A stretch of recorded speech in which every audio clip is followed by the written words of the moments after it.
Morning everyone. আজকে হচ্ছে রবিবার। তো রবিবার মানেই ছুটির দিন এবং বেশি বেশি করে কাজের দিন। তো রবিবার উঠে আমি সকালে প্রথমে একটু ফ্রেশ হয়ে নিলাম। তারপরে আমি কি করছি তোমরা এখানে দেখো। এখানে বসে পড়েছি আমি হাজব্যান্ডের সব জামা কাপড় নিয়ে। তো ভাবলাম যে এখন তো কোনো সেরকম কাজ নেই, কাজগুলো একটু পরেও শুরু করা যাবে। তো আমি আলমারিটা একটু সেট আপ করছি। তো কীভাবে সেট আপ করছি সেটা তোমরা ভিডিওতে কিন্তু দেখতে পাবে।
তো এইভাবে করে করে আমি কিন্তু এক পাশে রেখে দিচ্ছি।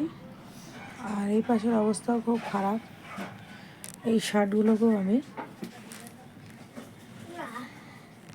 আলমারির মধ্যে ইন করে দেবো। তো এইভাবে আমি আমার কাজগুলো রবিবারে করছি। এটা ছিল আমার সকালের একটা মর্নিং রুটিন। এখন কিন্তু ঘড়িতে 8:15 হলো, আসলে বাজে 8টা। ওইদিকে দেখো রক্তিম কিন্তু উঠে পড়ছে। তো চলো তাড়াতাড়ি করে কাজটা সেরে নিই। দেখা হবে তোমাদের সাথে অন্য কোনো সময় অন্য একটা ভিডিওতে। আর আমার ভিডিও তোমরা কীরকম টাইপের ভিডিও দেখতে চাও সেটা কিন্তু অবশ্যই তোমরা কমেন্ট বক্সে জানাবে। আর ভালো লাগলে লাইক, কমেন্ট, শেয়ার আমার ইউটিউবের চ্যানেলটাকে সাবস্ক্রাইব করবে। Tata, bye bye.